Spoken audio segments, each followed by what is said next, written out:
नमस्कार. आजच्या कार्यक्रमाचे अध्यक्ष वरुण शेटनाईक, वीणाताई सायमन मार्टिन महाविद्यालयाचे प्राचार्य, मराठी विभागाचे प्रमुख फड सर, माझा मित्र शैलेश, माझा विद्यार्थी आणि आता राज्यशास्त्रातले सहकारी हर्षल पाटील आणि सर्व प्राध्यापक मित्र आणि विद्यार्थी मित्रमैत्रिणी, माझ्याबद्दल बरंच चांगलं सांगून झालेलं आहे, त्यामुळे चांगलं बोलण्याची जबाबदारी माझ्यावर आहे. लोक जेव्हा तुमच्याबद्दल खूप चांगलं बोलतात तेव्हा ते साधारणपणे भावनिक ब्लॅकमेल आहे एवढं कळण्या इतपत वर्ष मी चळवळीमध्ये काढलेली आहे. त्यामुळे मराठीची अभिजातता आणि समकालीन महाराष्ट्र या विषयावर मी आपल्याशी बोलणार आहे. खूप मुलं मला इथे दिसत आहेत, त्याच्यात मराठी विषय ज्यांनी घेतला आहे अशी मुलं असतील. NEP-मुळे मराठी विषय घेण्याच्या शक्यता तुमच्या अनेक ठिकाणी वाढलेल्या आहेत. किती मुलं मराठी अमराठी त्याचा फायदा घेतात मला अद्याप माहीत नाही. NSS मधली मराठी मुलं असतील, इतर उपक्रमांमधली मुलं असतील, या सर्व विद्यार्थ्यांचं मी या कार्यक्रमामध्ये स्वागत करतो. आणि मराठी वाङ्मय मंडळाचं उद्घाटन आज आमच्या सगळ्यांच्या हस्ते झालेलं आहे असं मी जाहीर करतो. आणि सर्वप्रथम फड सरांना, शैलेशला आणि डाकोरे सरांना एक गोष्ट सुचवतो की पुढच्या वर्षापासून शक्य झालं तर तुम्ही या वाङ्मय मंडळाला मराठी भाषा आणि वाङ्मय मंडळ असं म्हणा. कारण 2008 साली आणि 2014 साली आम्हीच केलेल्या प्रयत्नांनी मुंबई विद्यापीठानं मराठी भाषा आणि वाङ्मय मंडळ सर्व महाविद्यालयांमध्ये, म्हणजे फक्त कला वाणिज्य महाविद्यालयांमध्ये नाही, फार्मसीमध्ये सुद्धा, इंजिनिअरिंगमध्ये सुद्धा सर्व महाविद्यालयांमध्ये अनिवार्य केलंय. आणि 2008ला नुसतं परिपत्रक काढलं विद्यापीठाने, 2014ला भाषा आणि वाङ्मय मंडळ अनिवार्य करून आम्ही त्यांना साधारणपणे 50 उपक्रम काय करता येतील त्या उपक्रमांची यादी दिली आहे. साधारणपणे विद्यापीठ उपक्रमांची यादी घेऊन नंतर ती एका परिपत्रकात गुंडाळून त्याची सुरळी करते, हे तुम्हाला माहित आहे. त्यामुळे तशी सुरळी त्यांनी गेल्या 10 वर्षात केलेली आहे. पण ती सुरळी उघडण्याचं काम कॉलेजेसचं आहे, ती सुरळी उघडण्याचं काम वेगवेगळ्या महाविद्यालयाच्या विभागांचं आहे. तर भाषा आणि वाङ्मय मंडळ असं जर झालं तर आपण भाषेच्या प्रश्नांच्या बद्दल सुद्धा आणि भाषेतून निर्माण होणाऱ्या रोजगारांच्या बद्दल सुद्धा या व्यासपीठावर अधिक बोलू शकू असं मला वाटतं. आता जी मुलं इथे वाङ्मय मंडळामध्ये काम करतायत त्या मुलाचा इथे 2 जणांचं कौतुक झालं. एकाने एक पत्रक काढलंय, त्याचंही कौतुक, त्या भित्तीपत्रकाचं उद्घाटन आम्ही केलं. मला माहित नाही विद्यापीठाचं भित्तीपत्रक, म्हणजे आम्ही लोक कॉलेजात जेव्हा होतो, शैलेश आम्ही, त्यावेळेला कॉलेजमध्ये लोक हाती लिहिलेलं अशा प्रकारचं भित्तीपत्रक कॉलेजांमध्ये काढायचे. आता युनिकोड आल्यामुळे तुम्हाला हाती लिहिण्याची गरज नाहीये, पण तुम्हाला अशा प्रकारचं मुलांचं हस्तलिखित किंवा मुलांचं टंकलिखित अशा प्रकारचं जर एखादं पत्रक दर 3 महिन्यांनी काढता आलं, दर 6 महिन्यांनी काढता आलं तर काढावं असं मी मराठी विभागाला सुचवतो. आणि त्यामध्ये फक्त मराठी विषय घेतलेले लोक नाहीत, तर ज्यांचं समाजशास्त्रामध्ये काम आहे, ज्यांचं विज्ञानात काम आहे, ज्यांचं वाणिज्य क्षेत्रात काम आहे, अशाही प्रकारच्या लोकांना लिहितं करावं. मग त्यांनी गद्य लिहावं, त्यांच्या त्यांच्या विषयातलं लिहावं, कविता लिहाव्यात आणि वेगवेगळ्या प्रकारच्या अभिव्यक्तीच्या शक्यता महाविद्यालयांनी चाचपून पाहाव्यात. अशा प्रकारची एक विनंती मी महाविद्यालयाच्या प्राचार्यांना, मराठी विभागाच्या प्रमुखांना आणि सर्व मुलांना करतो. मी स्वतः माझी जी काही बौद्धिक थोडीफार वाढ झालेली आहे त्याच्यामध्ये मराठी वाङ्मय मंडळाचा अत्यंत महत्त्वाचा वाटा आहे. मी घाटकोपरच्या सर्वोदय विद्यालय नावाच्या शाळेमध्ये होतो, जिथे साधारणपणे आमच्यासारखी चाळीत आणि झोपडपट्ट्यांमध्ये राहणारी सगळी मुलं होती. त्यामुळे तिथे न आणि णचं काय करायचं, ज आणि जचं काय करायचं ह्याचे प्रश्न सुटेपर्यंत आमची 10वी झालेली होती. आणि आमच्या शाळेमध्ये समाजाच्या उच्च थरातले शिक्षक असले आणि बहुजनांच्या मध्ये जरी असले तरी त्यांनी त्यावेळेला आम्हाला बऱ्यापैकी बरं शिकवलं. म्हणजे सगळ्यांनी चांगलं शिकवलं असं नाही, काही लोकांनी पाट्या टाकल्या, कारण काही लोकांचा पगारच पाट्या टाकण्यासाठी असतो. काही लोक तेव्हाही पाट्या टाकणारे होते, पण बऱ्याच लोकांनी बरं शिकवलं. कॉलेजमध्ये ज्यावेळेला मी गेलो त्यावेळेला तुमच्यापैकी काही लोकांना थोडं गुगल करून पहा, डॉक्टर प्रकाश परब नावाचे माझे शिक्षक मला भेटले. ते आधी शिक्षक माझे, मग सहकारी, माझे मित्र चळवळीतले. त्यांनी ते मला कॉमर्सला शिकवायला होते. मी बोर्डात आलो होतो आणि साधारणपणे त्या काळामध्ये बोर्डात आलेल्या लोकांनी आर्ट्सला जाण्याची पद्धत नव्हती, पण मी कॉमर्सला गेलो कारण मला सायन्सला जायचं नव्हतं. आणि मग मला असं लक्षात आलं की कॉमर्स कंटिन्यू केलं मी तर कॉमर्स शाखेचं खूप नुकसान होण्याची शक्यता आहे. त्यामुळे मग मी फर्स्ट इयर पासून BA ला गेलो. आणि मला लिटरेचर घ्यायचं होतं, पण लिटरेचर न घेता मी पॉलिटिकल सायन्स घेतलं. आता मला कधी कधी असं वाटतं शैलेशला आणि फड सरांना आवडणार नाही, पण तो विषय न घेतल्यामुळे माझं मराठीवरचं प्रेम टिकून राहिलेलं आहे. कदाचित त्यामुळे मी आक्रमकपणे या भाषेच्या बद्दल बोलतो आणि काम करतो. मी राज्यशास्त्राचा विद्यार्थी आहे. मला खूप लोक असं विचारतात तुझं काय मराठीशी संबंध आहे, तर त्याचं उत्तर आता माझं एक मी तयार केलं, तिथे लावणार आहे मी काही दिवसांनी, की मराठीच्या लोकांनी जर मराठीचं काम केलं तर राज्यशास्त्राच्या लोकांना करावं लागणार नाही, पण तुम्ही ते करत नाही त्यामुळे आम्हाला ते करावं लागतं. त्यामुळे ज्यांनी ज्यांचं काम केलं, तुम्ही जर ते काम केलं तर मी इलेक्शन सर्व्हेचं काम करेन, म्हणजे मग मला मतांची चोरी राहुल गांधीच्या अगोदर कळू शकेल. पण तुम्ही ते काम न करत असल्यामुळे आम्हाला ह्या कामामध्ये स्वतःला गुंतवून घ्यावं लागतं. त्यातला विनोदाचा भाग सोडा, वाङ्मय मंडळाने आम्हाला खूप शिकवलं. वाङ्मय मंडळ ही एक सोशलायझेशनची प्रक्रिया आहे आणि वाङ्मय मंडळामध्ये आमच्या कॉलेजमध्ये आम्ही NSSच्या ग्रुपला, आता इथे NSS कसं आहे तसं समजू नका, NSSला आम्ही साधारणपणे अफेअर होणाऱ्या लोकांचा क्लब असं म्हणायचो, कारण हे लोक समाजसेवा करता करता त्यांची रिलेशन्सच तयार व्हायची असं आम्हाला दिसायचं. त्यामुळे समाजाची सेवा किती, नॉट मी बट यू मध्ये तुझं नाही माझंच व्हायला पाहिजे असं काहीतरी त्यांच्या वागणुकीत होतं का काय असं मला वाटायचं. मी तेव्हाचं कॉलेजचं सांगतोय. आता इथे मला वाटतं शैलेश बघतो NSS, तो अधिक चांगलं बघत असेल. आमच्याकडे तेव्हा तसं नव्हतं. नंतर मी कॉलेजमध्ये असताना NSSचा प्रोग्राम ऑफिसर होतो 10-12 वर्ष, आणि लोकांना सामाजिक जाणीव देण्याचा एक प्रयत्न 10 मार्कांचा 20 मार्कांचा आम्ही केलेला आहे त्यावेळेला. इथे ही सगळी मुलं आलेली आहेत. या सगळ्या मुलांनी का भाषेवर प्रेम करायचं? तुम्ही तुमचा मोबाईल काढून बघा, तुमचं दैनंदिन व्यवहारातलं वागणं बघा. अनेक लोकांची भाषा आता क्रियापदापुरती मराठी राहिलेली आहे. लोकांच्या भाषेमध्ये इंग्रजी हिंदीची सरमिसळ आहे. आपल्याकडे महाराष्ट्र टाइम्स नावाच्या एका पत्र नव्हे मित्राने ही प्रक्रिया सुरू केली 10-15 वर्षांच्या पूर्वी, आणि ज्याची लाज वाटायला पाहिजे त्याचा आपल्याला माज वाटत असल्यामुळे गेली 15-20 वर्ष आपण टप्प्याटप्प्यानं मराठी भाषा, म्हणजे तुम्ही वर्तमानपत्रांच्या आणि वृत्तवाहिन्यांच्या भाषा बघा, याच्यामध्ये याच्याबद्दलच्या सोवळेपणाने मी तुम्हाला सांगत नाही. तुम्हाला मराठी वर्तमानपत्रांमध्ये इंग्रजी आणावंसं वाटतं. इंग्रजी वर्तमानपत्रांना त्यांच्या पत्रकांमध्ये आणि त्यांच्या बातम्यांमध्ये एक वाक्य मराठीतलं आणावंसं वाटतं का? जी भाषा तगडी आहे ती भाषा दुबळ्या भाषेचा नेहमी बळी घेते. त्यामुळे वाङ्मय मंडळात काम करत असताना आम्हाला पहिल्यांदा हे जाणवलं की चांगलं वाचलं पाहिजे, चांगलं पाहिलं पाहिजे, चांगलं ऐकलं पाहिजे. माझ्याबरोबर काम करणारे म्हणजे केळकर जे कॉलेज आहे, ज्या कॉलेजमध्ये मी शिकलो, ते तसं ब्राह्मणी कॉलेज आहे. माझ्यासारख्या पवार आडनावाच्या माणसाला त्या संपूर्ण प्रक्रियेमध्ये त्याचं सोशलायझेशन व्हायलाही वेळ लागला. पण मला शिकवणाऱ्या माणसांमध्ये जयप्रकाश लब्धे होते, मला शिकवणाऱ्यांमध्ये विजया पंडितराव होत्या, मला शिकवणाऱ्यांमध्ये चंद्रकांत शिंदे आणि प्रकाश परब होते. तुम्ही जी भाषेच्या बाबतीत प्रेम करणारी मुलं आहात, अनेक वेळेला तुम्हाला आपल्याला कुठल्या सोर्समधनं काय मिळतं हे पटकन कळत नाही. मला चंद्रकांत शिंदेच्यामुळे बाबासाहेब पुरंदरे खूप लवकर कळले, पण बाबासाहेब पुरंदरे खूप लवकर कळल्यामुळे मला बाबासाहेब पुरंदरे मागे टाकून आपल्याला शेजवलकरांकडे जायचंय हे पटकन कळलं. तुम्हाला बाबासाहेब पुरंदरे जर 50व्या वर्षी कळले तर मरेपर्यंत तुमची शिवाजी महाराजांच्या त्या अलंकारिक प्रतिमेतनं सुटका होत नाही. त्यामुळे तुम्हाला योग्य वेळी माणसं कळली पाहिजेत, म्हणजे तुमची योग्य वेळी गोष्टींमधनं सुटका होते. त्यावेळेला भावकविता असतील, हृदयनाथ मंगेशकरांचा कार्यक्रम असेल, इतर प्रकारची भारत आंब्यांच्या माझे वडील गिरणीमध्ये कामगार होते आणि माझ्या घरामध्ये सातत्यानं ऐकला जाणारा कार्यक्रम म्हणजे कामगार सभा आहे. माझे वडील लावण्यांचे कार्यक्रम ऐकायला जायचे आणि माझ्या आईला असं वाटायचं की त्यामुळे त्यांची चाल बिघडण्याची शक्यता आहे. कारण साधारणपणे बहुजनांच्या घरामध्ये फुकटातलं मनोरंजन तेच होतं. गावामध्ये माझे वडील तमाशा बघायचे, ते घाटकोपर सारख्या भागात तमाशा हेच, म्हणजे काळूबाळूचा तमाशा असेल किंवा हिराबाई विठाबाई बहुमांग नारायणगावकरांचा तमाशा असेल हे बघायचे. पण आमच्या आईला असं कधी वाटलं नाही की तमाशा आपल्या मुलांनी पाहायला पाहिजे.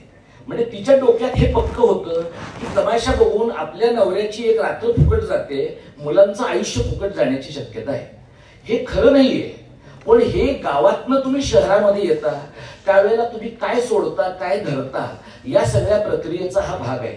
मी केळकर कॉलेजमध्ये शिकलो, तिथे मी कधीतरी आमच्या कॉलेजनं खूप स्पर्धांमध्ये बक्षिसं मिळवली म्हणून मला विश्वकोशाचे 7 खंड भेट दिले.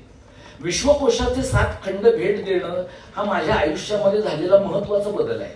म्हणजे विश्वकोशाच्या 7व्या खंडामध्ये तत्वज्ञानावर मेपुरेग्यांच्या नोंदी आहेत. मेपुरेग्यांच्या नोंदी वाचण्याचं भाग्य सांगली जिल्ह्यातल्या एका खेड्यामध्ये ज्याच्या आई बापांचं आयुष्य गेलंय त्या मुलाला SY मध्ये मिळणं हे केवळ नियती वगैरे गोष्टींवर विश्वास ठेवला तरच शक्य आहे.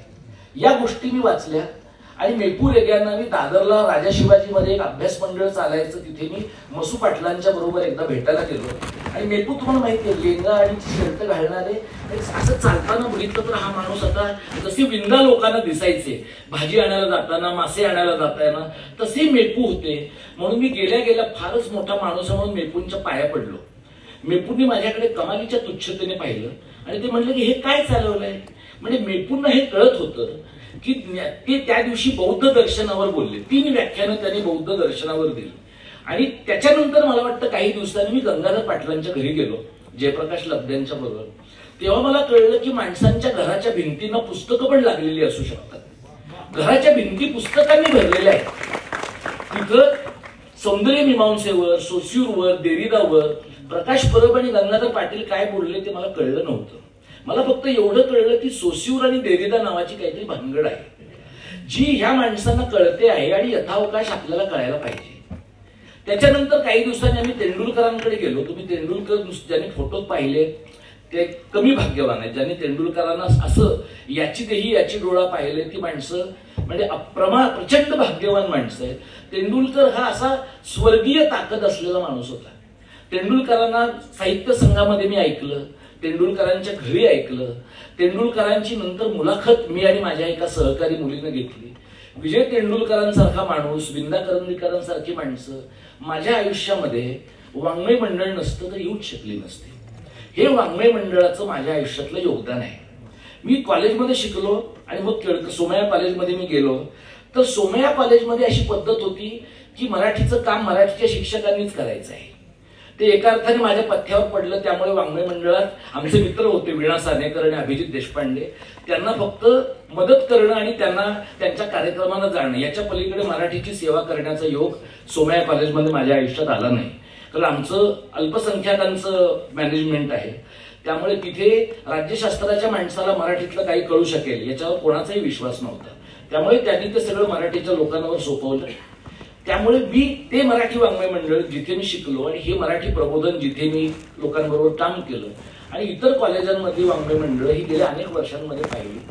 मला असं वाटतं की मराठी वाङ्मय मंडळ एका टप्प्यापर्यंत कॉलेजांमध्ये प्रचंड महत्वाची होती जोपर्यंत कॉलेजांमध्ये फेस्टिवल आले नव्हते. फेस्टिवल आले आणि वाङ्मय मंडळांची वाताहत झाली.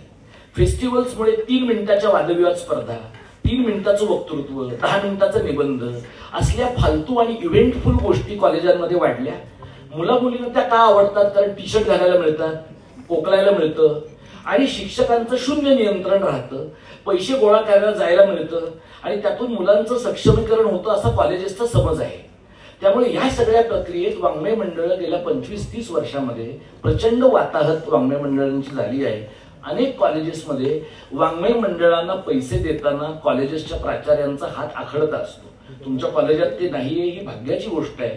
पण अनेक कॉलेजेसमध्ये लोकांना वाटतं की वाङ्मय मंडळाचं उद्घाटन ही गुप्तपणे उरकायची गोष्ट आहे. ही काहीतरी बेकायदेशीर गोष्ट आहे जी लोकांना कळता कामा नये. काय कळलं पाहिजे लोकांना? तर काजोल आली तर कळली पाहिजे, टायगर श्रॉफ आला तर कळलं पाहिजे. कारण तो टी शर्ट काढणार आहे. तो ज्याने टी शर्ट काढला तर मुलींना अत्यानंदाने त्या बेहोश होणार आहे आणि तशाच प्रकारच्या नट्या आल्या तर मुलांना अत्यानंद होणार आहे.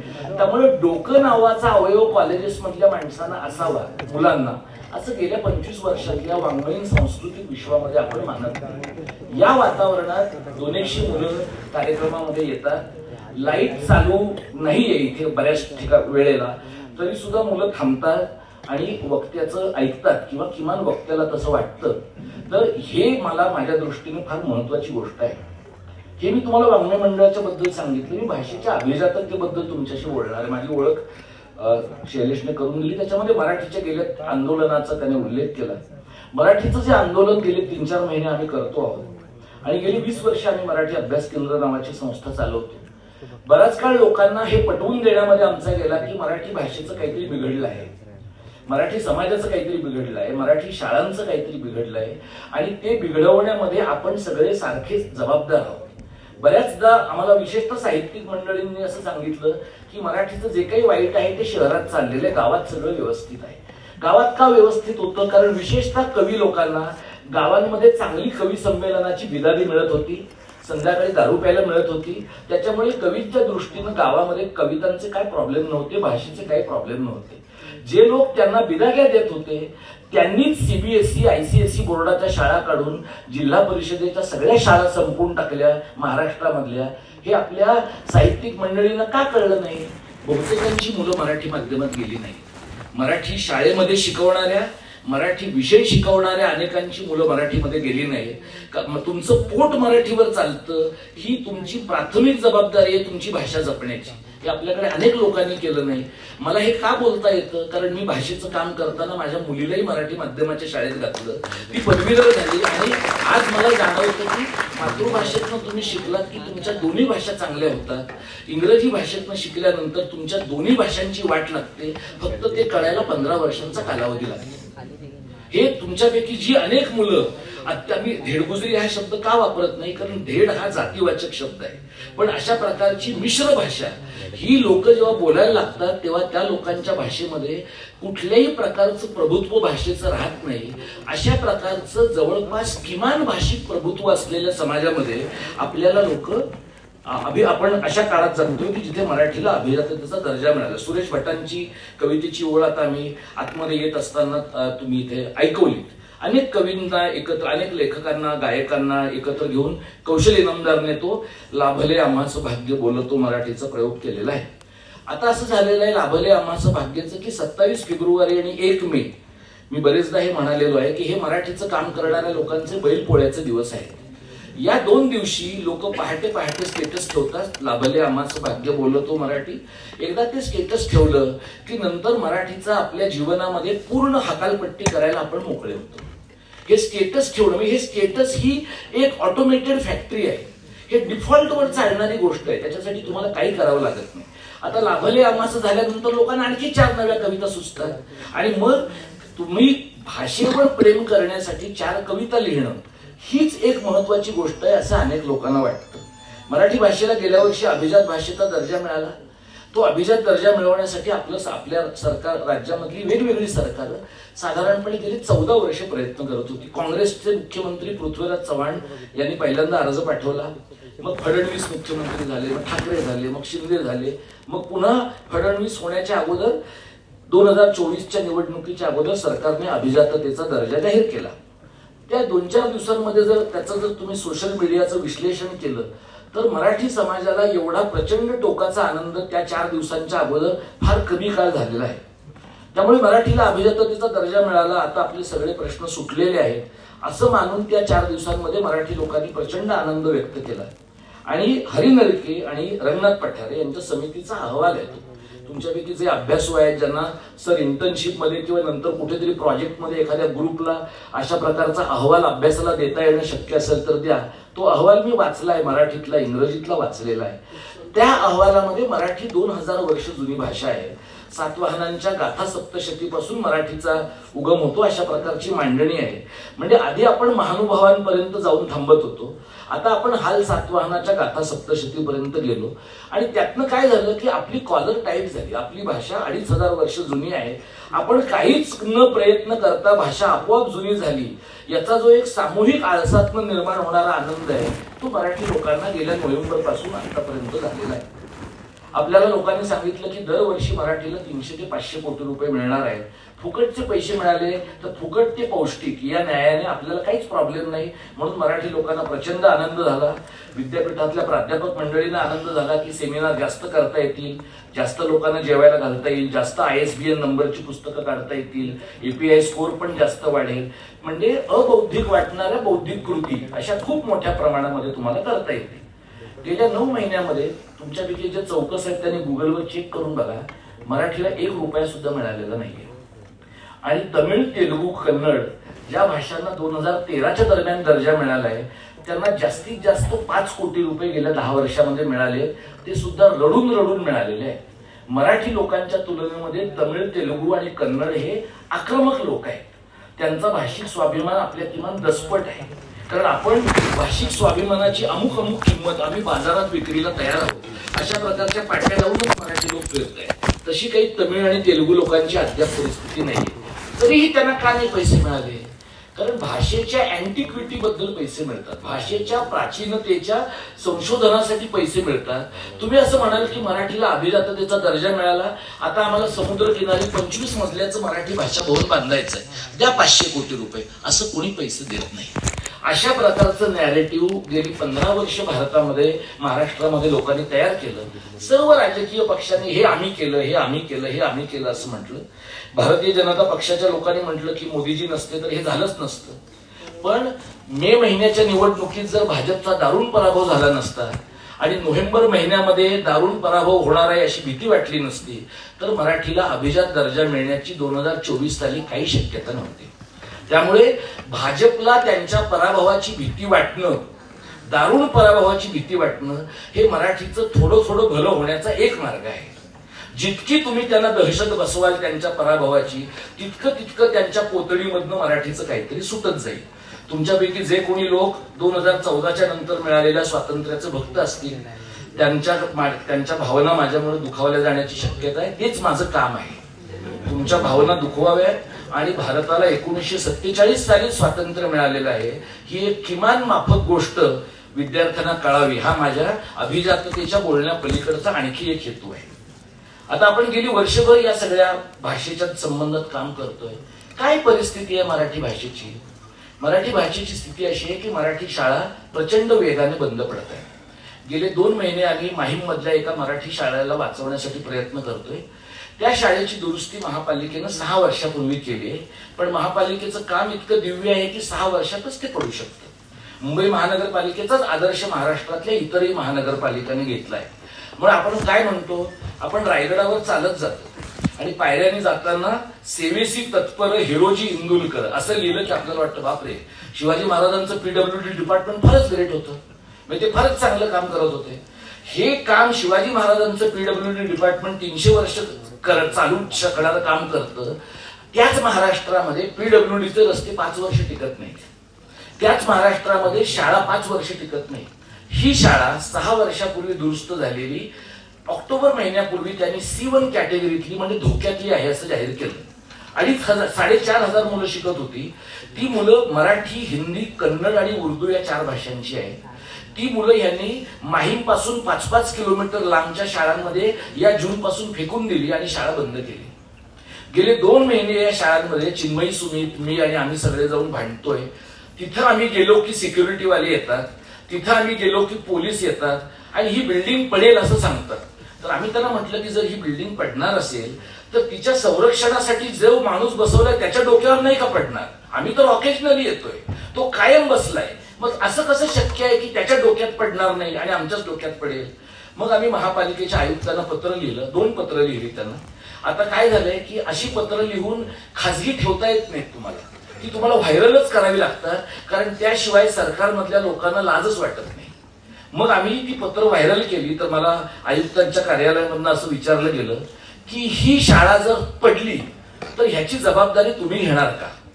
मी त्यांना असं म्हटलं की समजा ही शाळा चंद्रशेखर प्रभूंसारखा हुशार आर्किटेक्ट म्हणतोय त्याप्रमाणे नाही पडली आणि या 1,500 मुलांचं शैक्षणिक आर्थिक आयुष्य उद्ध्वस्त झालं तर त्याची जबाबदारी महापालिकेतलं कोण घेणार आहे? म्हणजे शाळा पडणार आहे असं सांगून तुम्ही लोकांना हकलता. कारण आम्हाला चंद्रशेखर प्रभूंनी सांगितलं की या शाळेच्या जागी 60 मजल्यांचा टॉवर उभा राहिला तर 1400 कोटी रुपयांचा व्यवहार होईल. 1400 कोटींचा जिथं व्यवहार होईल तिथं कोण माणूस मराठी, गुजराती, कन्नड आणि उर्दू शाळा चालवेल मला सांगा? मुंबईतल्या गिरण्या हे मराठी शाळांच्या अगोदर मरणारं पहिलं सामूहिक आजाराचं एक उदाहरण आहे. गिरण्या का संपल्या? कामगारांनी, तुमच्यापैकी माझे वडील गिरणीत कामगार होते, कामगारांनी 50 ते 100 रुपये मागितले होते. गिरणी मालकांना तेवढेच जमलं नाही. गुजराती, जैन, मारवाडी व्यापारी आणि महाराष्ट्रातले मराठी राजकीय पुढारी यांनी संगनमताने गिरण्या बंद पाडल्या. 2.5 लाख माणसं त्यांच्या आयुष्यातून उद्ध्वस्त झाली. त्याच गिरण्यांच्या जागेवर 80 मजल्यांचे टॉवर आहेत. त्याच गिरण्यांच्या जागेवर 60व्या मजल्यावर इन्फिनिटी पूल आहे. म्हणजे तिथे 60व्या मजल्यावर दिवसाचे 24 तास वर्षातले 365 दिवस लोकांना पोहता येणं शक्य आहे, पण जव्हार मोखाड्यामध्ये जिथनं पाणी मुंबईला येतंय तिथे एका बाईला आणि तिच्या मुलीला विहिरीच्या काठावर रात्री झोपावं लागतं, कारण पाण्याचा झरा लागल्याशिवाय पहाटेपर्यंत पाणी येत नाही. या प्रकारच्या विदीर्ण झालेल्या समाजामध्ये आपण राहतोय. अशा समाजात माणसाने जगायचं अगोदर का भाषेची काळजी अगोदर करायची? तर माणूस जगला पाहिजे ना. भाषेची काळजी पाहण्यासाठी, भाषेची काळजी करण्यासाठी तो समाज जगावा लागतो. तो समाज कसा जगतोय मला सांगा. आता शैलेशनं ज्यावेळेला मला सांगितलं की हा कार्यक्रम किती वाजेपर्यंत चालेल, शैलेश मला म्हणला की तू साधारणपणे 12:10 पर्यंत का बोल, कारण आमच्या मुलांना अनेक ठिकाणी मोजक्या गाड्या आहेत. या मुलांना जर मोजक्या गाड्या असतील तर ही मुलं, ह्या मुलांचा प्रवास, मुलींचा प्रवास हा त्या गाड्यांवर अवलंबून आहे. आणि ती मुलं, त्यांचे सगळे प्रवास हे काही एसी न होणारे प्रवास नाहीये. यातले अनेक लोक ही पहिल्या पिढीतली शिकणारी माणसं आहे. पहिल्या पिढीमध्ये शिकणारी माणसं, त्यांच्या समोर येणाऱ्या अडचणी आणि लब्ध प्रतिष्ठितांच्या समोर येणाऱ्या अडचणी याच्यात फरक आहे. कधीतरी तुम्ही एकदा झेवियर्स मध्ये, सिडनेम मध्ये, जय हिंद मध्ये जाऊन या. तिथे लोकांचा प्रॉब्लेम, आपण दिवसभर एसीत बसत असू तर आपला ड्रायव्हर किंवा शोफर गाडी कुठे पार्क करणार हा त्यांच्या जीवनातला महत्वाचा प्रश्न आहे. किंवा आपण सकाळी जर ट्रायडंटला गेलो असू तर संध्याकाळी कुठे जायचंय हा प्रश्न आहे. आपल्या मुलांचा प्रश्न, डबा जर संपला आणि महागडी वस्तू जर बाजारामध्ये घ्यावी लागणार असेल तर त्या पैशांचा मेळ कसा घालायचा आहे. आपण एकाच महाराष्ट्रामध्ये, एकाच मराठी समाजामध्ये अनेक प्रकारचे मराठी समाज घेऊन जगतो आहोत. आणि मी जेव्हा मराठी समाज म्हणतो तेव्हा कोण कोण आहे मराठी समाजामध्ये? इथला मुसलमान पण मराठी आहे. तो हमीद दलवाईंचा वारसा सांगणारा मराठी आहे. तो मराठीतनं लिहितो. संभाजीनगर, तुम्ही औरंगाबाद म्हणा, संभाजीनगर म्हणा, तुमच्या भावना दुखावत असतील तर, पण तिथलं दखनी बोलणारा मुसलमान मराठी आहे. वसईच्या चर्चमध्ये प्रार्थना मराठीतनं करणारा ख्रिश्चन मराठी आहे. इथला बौद्ध मराठी आहे. गावांमधला जैन मराठी आहे, जो गावगाड्याचा भाग आहे. इथे माणसांपेक्षा कबूतर महत्वाचा वाटणारा जैन आपला नाहीये, तो बाहेरचा आहे. कारण त्याचा जो माज आहे तो नवश्रीमंतांचा माज आहे. गावातल्या गावगाड्यातल्या जैनांना तो माज नाहीये. त्यांना माहिती आहे की गावातला मराठा, गावातला बहुजन आणि गावातला जैन हे एकच गावगाड्याचे भाग आहे. हे जे सगळे मराठी लोक आहेत, या मराठी लोकांची सर्वसमावेशक भाषा म्हणजे मराठी भाषा आहे. ही भाषा शाळेमध्ये शिकणं कमी झालंय, कॉलेजांमध्ये लोक शिकतात. शैलेश आणि फड सर तुम्हाला सांगतील, पदवी आणि पदव्युत्तर पातळीवर जी मुलं मराठी घेत आहेत त्या मुलांच्या समोर रोजगाराचे तीव्र प्रश्न आहेत. 10-15 वर्ष डॉक्टर प्रकाश परबांच्या मदतीनं आम्ही मराठीच्या शिक्षकांना हे सांगण्याचा प्रयत्न केला की तुम्ही केवळ विशुद्ध वाङ्मय आणि समीक्षा याच्यावर भर असणारे अभ्यासक्रम ठेवू नका. लोकांना पोटा पाण्याचे पण गोष्टी मिळू शकतील अशा प्रकारच्या गोष्टी भाषेच्या एकूण अभ्यासक्रमांमध्ये आणा. पण त्यावेळेला भाषेच्या, मराठी साहित्याच्या जगामध्ये संस्थानं चालवणाऱ्या लोकांनी आम्हाला म्हटलं की तुम्ही भांडवलदारांचे हस्तक आहात, तुम्ही जागतिकीकरणाचे हस्तक आहात. आता ज्या वेळेला मराठी विषय घेणाऱ्या पोरांची संख्या घटते आहे, आता ज्या वेळेला मराठी घेणाऱ्या मुलांच्या समोर जगण्याचे प्रश्न उभे राहिले, त्यावेळेला या संस्थानिकांच्या पैकी कोणीही समोर नाहीये. गरिबांच्या मुलांना तुम्ही मराठी शिका असं सांगता, कारण सधन वर्गातल्या लब्ध प्रतिष्ठितांच्या पैकी कोणीच मराठी घेत नाहीये. त्यांचे विषय काय आहे? सायकोलॉजी आणि इकॉनॉमिक्स हे त्यांचे विषय आहे. गरिबांच्या मुलांचे विषय काय आहेत? इतिहास आहे, मराठी आहे, राज्यशास्त्र आहे. कारण हे ढकलत ढकलत पुढे जाता येणं शक्य आहे. आणि नाही, आता परिस्थिती अशी आहे, कशाला लोक कॉलेजला येतील? कॉलेजेस आणि विद्यापीठांचे वर्ग जर वेळेत सुरू होऊनच संपणार नसतील तर त्यापेक्षा डिस्टन्स एज्युकेशन मध्ये ऍडमिशन घेतलेलं काय वाईट आहे? नोकरी करता करता, पोट भरता भरता सहज तुम्हाला पदवीधर होता येणं शक्य आहे. अशा परिस्थितीत लोक टेक्स्टबुक घेतात, लोक गाईड घेतात, मुलांनी वाचावं, लायब्ररीमध्ये बसावं, अशा प्रकारची जी अपेक्षा आपण करतो. इथं शैलेशनं खूप चांगलं वाचनालय त्याच्या स्वतःच्या पुस्तकांसहित त्याने इथे सुरू केलंय. तुम्ही मला सांगा की अशा प्रकारच्या वाचनालयामध्ये वाचण्यासाठी 2 गोष्टी लागतात. एक तर तिथे वाचायला येण्याच्या आधी तुमचं पोट भरलेलं असणं, आणि वाचून घरी परत जायचं आहे तर एक 2-3 तास घरी गेलो नाही तरी सुद्धा माझं चालू शकेल अशा प्रकारचं घरचं वातावरण असणं. ज्यांच्या घरामध्ये यातल्या एकही गोष्ट नाहीये अशा उपाशी पोटाच्या माणसांच्या जीवावर आपण भाषा आणि संस्कृती नाही जगवू शकत. त्यामुळे माणसांची पोटं भरली पाहिजेत. आणि आता कसं होतं तुम्ही बघा, विश्व साहित्य संमेलन होतं आपल्याकडे. विश्व साहित्य संमेलन हा उत्तर पेशवाईतल्या रमण्याचा बहुजन अवतार आहे. त्यामुळे तुम्हाला दिसेल वीणाताईंनी मध्ये लिहिलं होतं, वीणाताई पण संमेलनाला गेलेल्या आहेत असं त्यांना पेपरात वाचून कळलं. म्हणजे त्या गेल्याच नव्हत्या, त्या संमेलनाबद्दल त्यांना कळलं. आता हे जे आहे विश्व संमेलनाला कोण येतं? अमेरिका आणि युरोपातले लोक येतात. हे लोक ज्यांना महाराष्ट्राचा कंटाळा आलाय आणि इथल्या इकोसिस्टीम मध्ये राहावंसं वाटत नाही म्हणून त्यांनी कॅलिफोर्निया किंवा युरोप गाठलंय, ते निर्लज्ज लोक 90,000 रुपये घेऊन भारतामध्ये त्यांच्या ख्रिसमसच्या सुट्टीत येतात आणि इथं येऊन मराठी भाषेची काळजी करतात. आणि मराठी महाराष्ट्रातल्या सरकारला अशा माणसांवर आपण 5-10 कोटी खर्च करतो याची अजिबात लाज वाटत नाही. आपले पैसे कशावर जात आहेत? संमेलनांवर जातात. आपले पैसे विश्व संमेलनांवर जातात. आपले पैसे सरकारच्या लाडक्या समित्यांवर असणाऱ्या लोकांच्या पर्यटनावर जातात. हे वाङ्मयीन पर्यटन आहे, हे दारिद्र्य पर्यटन आहे. या प्रकारच्या पर्यटनावर पैसे खर्च होतात. कोणावर खर्च व्हायला पाहिजे? मराठी घेऊन पदवीधर होऊ इच्छिणाऱ्या मुलांच्या शिक्षणावर व्हायला पाहिजे, त्या मुलांच्या नोकऱ्यांवर, त्या मुलांच्या रोजगाराच्या शक्यतेवर व्हायला पाहिजे. आणि जर एखाद्या गावामध्ये पुस्तकं वाचण्याची सोय नसेल तर फिरतं वाचनालय आहे का?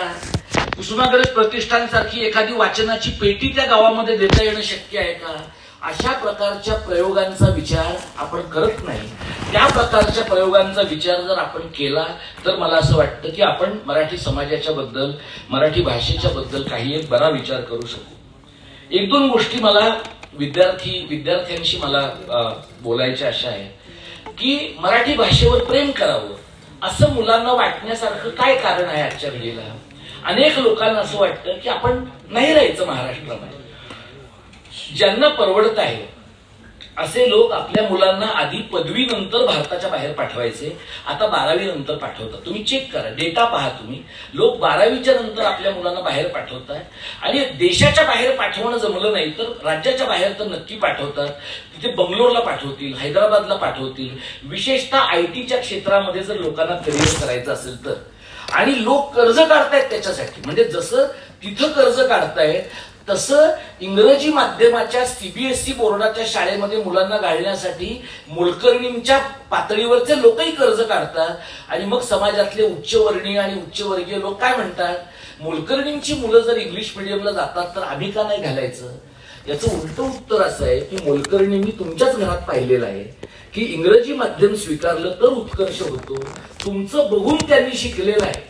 तुम्ही जर तुमच्या मुलांना मराठी माध्यमाच्या शाळेमध्ये घातलं असतं, तुम्हाला जर मराठी ज्ञानाची आणि पोटाची भाषा करावी अशी आज वाटली असती तर समाजाच्या तळच्या घटकांना पण ती वाटली असती. समाजातले लब्ध प्रतिष्ठित इंग्रजीच्या मागे जातील आणि समाजातला गरीब वर्ग मराठीच्या मागे जाईल, हे अजिबात संभवत नाही. त्यामुळे आज लोकांचं इंग्रजीवर प्रेम आहे म्हणून लोक इंग्रजीच्या मागे जात नाहीये. इंग्रजीमुळे रोजगार मिळतोय म्हणून ज्याला सिक्युरिटी गार्ड व्हायचंय तो सुद्धा कॉन्व्हर्सेशनल इंग्लिशचे कोर्सेस लावतो. कारण त्याला असं वाटतं की सिक्युरिटी गार्ड म्हणून समजा आपल्याला लोढाच्या टॉवरमध्ये काम मिळालं तर तिथल्या राहणाऱ्या लोकांशी आपल्याला इंग्रजीतनं बोलायचं आहे. त्यामुळे आपण लक्षात घेऊया की मराठी भाषा ही 12 कोटी लोकांची, 13 कोटी लोकांची भाषा आहे असं अभिमानाने लोकांना सांगण्याच्या अगोदर आणि तुकारामाचं, ज्ञानेश्वर माऊलींचं द्याव घेण्याच्या अगोदर आपल्या भाषेला किती मोठा इतिहास आहे याच्यापेक्षा आपल्या भाषेला काही भवितव्य आहे का याचा विचार आपण फार तातडीनं करण्याची गरज आहे. आज या कार्यक्रमाला येण्याच्या अगोदर वीणाताईंशी आम्ही बोलत होतो तर कारवर बद्दल लोक त्यांच्या खूप बोलतात, त्यामुळे त्याची मी पुनरावृत्ती करत नाही. त्यांचं हेनरी डेव्हिड थोरोवरचं पुस्तक येत्या काही महिन्यांमध्ये येत आहे. हे पुस्तक जर उद्या मराठीच्या विद्यार्थ्यांना लावलं गेलं किंवा एखाद्या वाचनालयामध्ये मुलांनी वाचावं असं पाहिलं, कोणी सुचवलं तर हेनरी डेव्हिड थोरो कोण आहे आणि वीणा गवाणकर कोण आहेत इथपासून लोकांची सुरुवात होणार आहे. त्यामुळे इथे मला वाटतं की वीणाताई सगळ्या महाराष्ट्राला माहिती आहे. इथं बसलेल्या मुलांना विचारून पहा की तरुण मुलांच्या पर्यंत मराठीतल्या चांगल्या माणसांची नावं झिरपतायत का झिरपत नाहीये. आणि का झिरपत नाहीये? मराठीतल्या मोठ्या चांगल्या ताकदीच्या लेखकांची नावं, वसईतल्या मोठ्या लेखकांची नावं वसईतल्या तळच्या घटकांपर्यंत जर झिरपत नसतील तर आपला काहीतरी केमिकल लोचा झालेला आहे, समाज म्हणून केमिकल लोचा झालेला आहे की जगात आपल्याला काही. आता ही जी तुमची इन्स्टाची जनरेशन आहे ज्याचा मी मगाशी अनौपचारिक चर्चेमध्ये उल्लेख केला, माझी मुलगी या वयाची असल्यामुळे मला माहित आहे की तिला गाझापट्टीत काय चाललेलं आहे तिला इंटरेस्ट आहे, युक्रेनमध्ये काय चाललंय तिला इंटरेस्ट आहे. पण मला तिला हे सांगावं लागतं की माहीममधली शाळा बंद पडते. ती मराठी माध्यमात शिकलेली मुलगी आहे. याचं कारण आपण ज्याला ग्लोकल म्हणतो त्या ग्लोकलमध्ये ग्लोबल पटकन कळतंय, कारण ग्लोबलची भाषा इंग्रजी आहे आणि अनेक मुलांच्या शिक्षणाचं माध्यम पण इंग्रजी आहे. जी मुलं आता मेसेजेस करतायत, स्नॅपचॅटवर कम्युनिकेट करतायत, त्या सगळ्या मुलांनी मराठीत लिहिलं तरी ते रोमन स्क्रिप्टमध्ये लिहिलं जातंय, हिंदीमध्ये लिहिलं तरी रोमन स्क्रिप्टमध्ये लिहिलं जातंय, गुजरातीत लिहिलं तरी रोमन स्क्रिप्टमध्ये लिहिलं जातंय.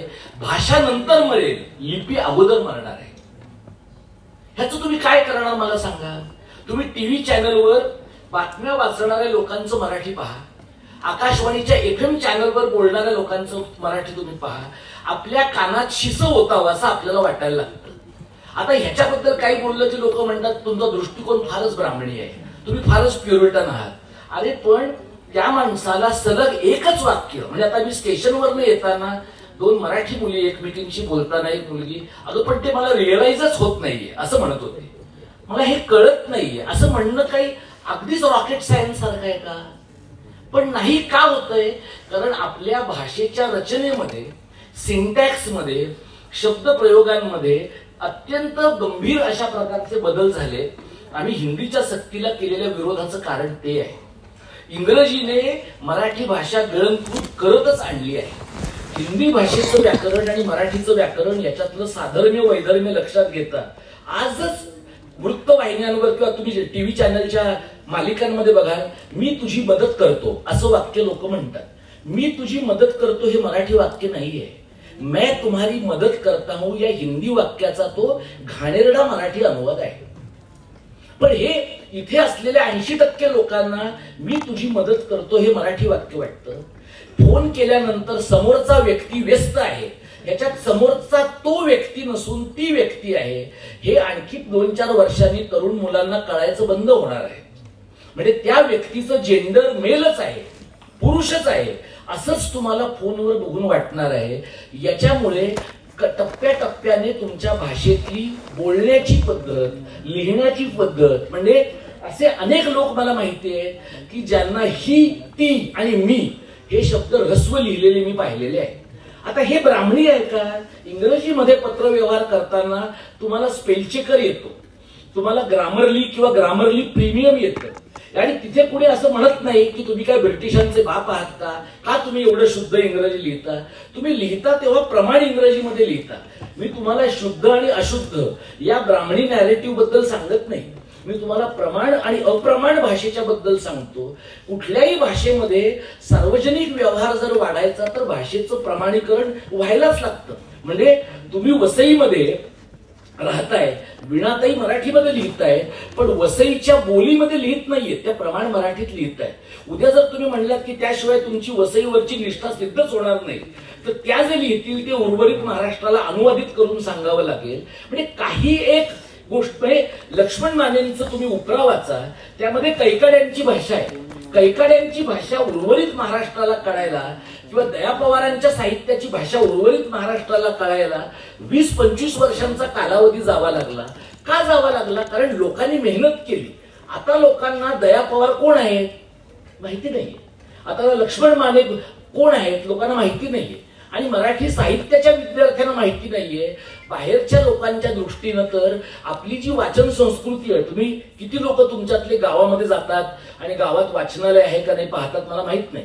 मी मुंबईमध्ये जिथे वाढलो तिथे मुंबई मराठी ग्रंथ संग्रहालयाची अत्यंत मोठी शाखा मी कॉलेजमध्ये होतो तेव्हा होती, आणि तेव्हा त्या वाचनालयात मी फर्स्ट इयरला असताना गंगाधर गाडगिळांचं खडक आणि पाणी आणून वाचलं होतं. आता गंगाधर गाडगीळ, खडक आणि पाणी, त्यातल्या समीक्षेची पद्धत, हे ह्याचा आणि माझ्या पोटा पाण्याचा काही संबंध नाही. हा माझ्या जगण्याचा, हा माझ्या आनंदाचा भाग आहे. त्यामुळे भाषा शिकणं, भाषेवर प्रेम करणं, भाषेच्या परिसरामध्ये राहणं, हे दरवेळेला फक्त मार्क किती मिळणार आहे, असाइनमेंट कुठली आहे याच्यावर अवलंबून राहत नाही. याच्या पलीकडे थोडंसं पाहावं लागतं असं मला वाटतं. मला माहित नाही, तर हे सगळं मी तुम्हाला सांगितल्यावर काय आपण करू शकतो भाषेच्या बद्दल 2-3 गोष्टी सांगतो आणि मग मी थांबतो.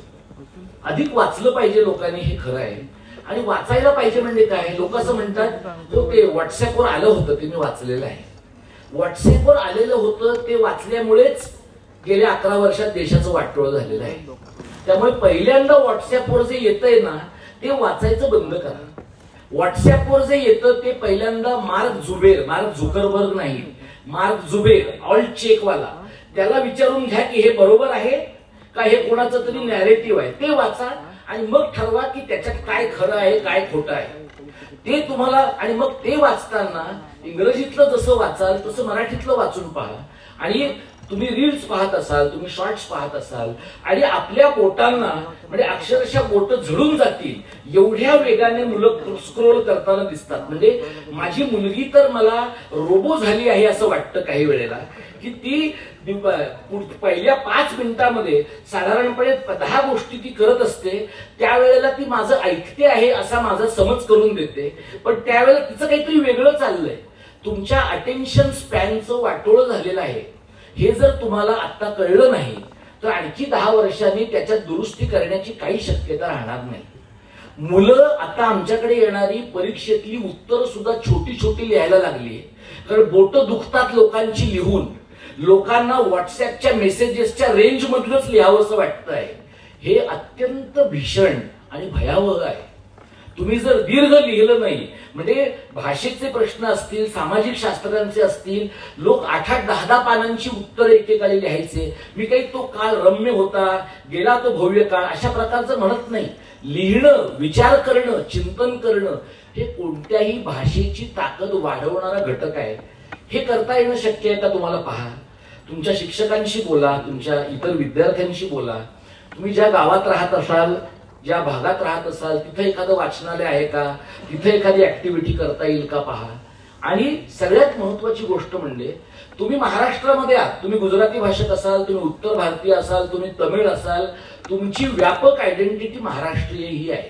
जसं तुम्ही कर्नाटकात राहणारे मराठी असाल बंगलोर मधले, किंवा तमिळनाडूमध्ये तंजावरमध्ये तुम्ही राहत असाल, तुम्ही गेला असाल त्यावेळेला शरफोजी राजेंच्या बरोबरीने, तो प्रॉब्लेम नाही. पण तुम्हाला जसं तंजावरी मराठी आलं पाहिजे तसं तमिळ पण आलं पाहिजे. तसं इथं तुम्हाला गुजराती आलं पाहिजे, हिंदी आलं पाहिजे, तसं मराठी अपरिहार्यपणे आणि अनिवार्यपणे आलं पाहिजे. त्या बाबतीमध्ये हयगय करायची नाही. पण इतर लोकांना मराठी आलं पाहिजे असं म्हणताना मुळात मराठी लोकांनाच ते आलं पाहिजे. मराठी लोकांचीच एवढी बोंब आहे मराठीची, आता इतकी लाजिरवाणी परिस्थिती आहे मराठी लोकांची की मराठी लोकांना सलग 4 वाक्य नीट बोलता येतील मराठीतली अशी सांगण्यासारखी परिस्थिती नाही. अगदी लहानसहान पोरांना सुद्धा आया सांगतात जरा एक पोएम म्हणून दाखव. हे जे जरा एक पोएम म्हणून दाखव आहे, याच्यानंतर आईला आणि बापाला 4-4 छड्या मारण्याची गरज आहे. कारण हे जर केलं नाही, हे पोएम म्हणून दाखव असं म्हणून मग तुम्हाला कुसुमाग्रजांची कविता फक्त भिंतीवरच लावावी लागते. गांधींचा फोटो आणि कुसुमाग्रजांची कविता आणि थोड्या दिवसांनी भट साहेबांची कविता यांची जागा ही स्मरणार्थ स्वरूपामध्ये फक्त भिंतीवर असणार आहे. याची जर आपल्याला समाज म्हणून लाज वाटली नाही, याची जर आपल्याला समाज म्हणून चाड वाटली नाही, तर काहीही बरं होण्याची शक्यता मला दिसत नाही. मला सगळ्यात महत्वाची काळजी ती शेवटी व्यक्त करतो आणि थांबतो. माणसं जगली ना तर माणसं काहीतरी करतात. माणसं जगली पाहिजेत. आणि तुम्ही बघा की आपल्याकडे 2 दिवसात वैचारिक निष्ठा बदलून 50 कोटींचे खोके घेणारे टगे आहेत. पण त्या टग्यांकडनं 1,500 हजार रुपये घेताना अजिबात लाज न वाटणाऱ्या बहिणी पण आहेत. म्हणजे तुम्हाला त्या टग्यांना काही म्हणता येणार नाही. कारण तुम्ही म्हणजे तुम्ही नाही, तुमच्यातल्याच अनेक जणींनी आणि काही पुरुषांनी पण बाया होऊन लाडकी बहीण स्वरूपात पैसे घेतलेले आहेत. म्हणजे नालायकांच्या भ्रष्टाचारामध्ये वाल्या कोळ्याच्या कुटुंबासारखा तुमचा पण वाटा आहे. सगळ्यांचं पाप आताच्या वर्तमानामध्ये सामील आहे. म्हणजे भाषेचं वाटोळं झालं असेल तर ते आपल्या सामूहिक नाकर्तेपणाचं फळ आहे. आणि म्हणून भाषेचं काही बरं करायचं तर नुसती संभाजी महाराजांसारखी दाढी वाढवून काही होत नाही. दाढी संभाजी महाराजांसारखी वाढवायची आणि नाक्यावर पोरींची छेड काढायची, याच्यात काही लॉजिक नाही. आणि नुसतं शिवाजी महाराजांचा फोटो गाडीच्या मागे लागून जगदंब असं म्हणायचं आणि एसयूवर बोंगलत सगळीकडे हिंडायचं आणि निवडणुकीच्या काळात धाब्यावर फुकट मिळते म्हणून दारू प्यायची, याच्यात कसलाही मराठी स्वाभिमान नाही. इथे गावाखेड्यातली अनेक तरुण मुलं मुली मला तुम्हालाही माहिती असतील की ज्यांचं निवडणुकीच्या काळात छान चालतं कारण सगळं फुकट मिळतं. ते फुकट ते पौष्टिक या न्यायाने माणसं सगळं वापरतात. यातनं बाहेर पडणारा महाराष्ट्र धर्म, यातनं बाहेर पडणारं मराठी कारण, यातनं बाहेर पडलेली तगलेली मराठी भाषा उभी करता येईल का, असा एक प्रयत्न आपण करून बघूया. बरेचदा मुलं जेव्हा एखाद्या पाहुण्याचं ऐकतात तर त्यामागे हॉलचे दरवाजे बंद आहेत हे पण एक कारण असतं. हे मी कॉलेजमध्ये करून पाहिलेलं आहे त्यामुळे मला माहित आहे. आम्ही जेव्हा अरुण खोपकरांना आम्ही बोलावलं होतं, अत्यंत मोठा माणूस पण स्वतःमध्ये त्याच्या ज्ञानात गुंग झालेला माणूस, एका चित्रपट महोत्सवाच्या उद्घाटनाला आम्ही त्यांना बोलावलं आणि त्यांनी 20 पानाचा मोठा निबंध लिहून आणला आणि ते असं वाचत राहिले. आमची जी मागं बसलेली मुलं होती त्या मुलांना चित्रपटांशी आणि कोपकरांशी काही घेणं देणं नव्हतं, पण आम्ही बाहेरच्या दरवाजाला कडी लावल्यामुळे त्यांना चित्रपटांवर प्रेम करणं भागच पडलं. तसं आता ज्यांना मराठीवर प्रेम करणं भाग पडलेलं आहे त्यांना ह्या गेटवर उभ्या राहिलेल्या लोकांची दहशत कारणीभूत आहे का मराठीवरचं प्रेम कारणीभूत आहे मला माहित नाही. मी दुसरी शक्यता आहे असं पॉझिटिव्हली गृहीत धरतो आणि तुम्ही सगळे मराठीच्या प्रेमापोटी थांबलात असं मी मानतो. काहीतरी बरं करूया. आणि मला पुन्हा सरांनी मला 8 महिन्यात दुसऱ्यांदा बोलावलं. साधारणपणे आता मी ज्या प्रकारचं काम करतो मला लोक काठीनं सुद्धा हात लावत नाही. आपल्या कॉलेजात नाही, आपल्याला ट्रेनमध्ये पण हा माणूस भेटू नये अशा प्रकारची काळजी लोक घेतात. असं असताना सुद्धा प्राचार्यांनी फड सरांनी मला बोलावलं, त्याबद्दल मी त्यांचं मनपूर्वक आभारी आहे. मला पुन्हा इथे निश्चित यायला आवडेल, पण आता तिसऱ्यांदा मला शैलेशचं PhD झाल्यावर यायचं आहे. तो माझा जवळचा मित्र आहे आणि बरेचदा असं होतं की संघटकाला, काम करणाऱ्या माणसाला, समोरच्या माणसाला पब्लिकली घोळात घेतल्याशिवाय तो काम करत नाही. त्यामुळे शैलेश हा माझा मित्र आहे, पण मित्रांना इमोशनली ब्लॅकमेल करणं हा मैत्रीचा अविभाज्य भाग आहे असं मी मानतो. त्यामुळे त्याच्यासाठी मी निश्चितपणाने येईन. मी तरुण मुलं आहे, स्वप्न पहा. आणि असं एक अलंकारिक वाक्य म्हणायची पद्धत आहे की मराठीमधनं स्वप्न पहा. तुम्ही सायकोलॉजी शिकत असाल आणि तुम्हाला फ्रॉइडचं इंटरप्रिटेशन ऑफ ड्रीम्स तुम्ही पाहिलं असेल तर तुम्हाला कळतं की स्वप्नांची भाषा धूसर असते, स्वप्नांची भाषा ग्रॅफिटी स्वरूपाची असते, जिब्रिश असते. पण आपल्याकडे एक मंचीय लोकांनी प्रसिद्ध केलेलं वाक्य आहे की मराठीत स्वप्न पहा. तर ते उसनवार घेतलेलं वाक्य घेऊन मी तुम्हाला सांगतो की मराठीत स्वप्न पहा, कारण सध्या तशी स्वप्न पाहण्याची परवानगी आहे. अजून मराठीत स्वप्न पाहू नयेत असं काही महाराष्ट्राचं विभाजन झालेलं नसल्यामुळे आपल्याला सांगता येणार नाही. उद्या MMR प्रांताचं वेगळं राज्य पाशवी बहुमतवाल्या लोकांनी केलंच तर MMR प्रांताची भाषा हिंदी आणि गुजराती होऊ शकेल. मग तुम्हाला मराठी मधनं बोलण्यासाठी सरकारकडनं लेखी परवानगी पण घ्यायला लागेल. तेवढे दिवस येण्याच्या आधी आपलं काम थांबावं अशा प्रकारची मी अपेक्षा बाळगतो. ही अत्यंत, मी तुम्हाला अनेकांना हे पटणार नाही, अत्यंत भीतीदायक शक्यता आहे, अत्यंत भीतीदायक शक्यता आहे. 56 सालचं जे स्वप्न भांडवलदारांचं पूर्ण झालं नाही ते 2025 मध्ये पूर्ण व्हावं यासाठी लोक अग्रक्रमानं प्रयत्न करतायत. डोळे उघडा. तुमची वसई पहिल्यांदा ठाकूर बंधूंनी संपवली, आता इतर माणसं तुमचं शहर संपवतील, हा प्रदेश संपवतील आणि इथलं मराठी, इथली जसं दिब्रिटोंनी इथली झाडं जपली, माणसं जपण्याचा प्रयत्न केला. झाडं, माणसं आणि भाषा एकत्रच जगले तर जगतात, एकत्रच मेले तर मरतात. हे एकत्र काहीतरी करूया आणि थोडे डोळे उघडा आणि आपल्या हयातीत तलासरीच्या टोकापर्यंतचे लोक महाराष्ट्रातच राहतील, मराठी भाषकच राहतील एवढी किमान काळजी घ्या अशी विनंती करतो आणि थांबतो. धन्यवाद. जय मराठी, जय महाराष्ट्र.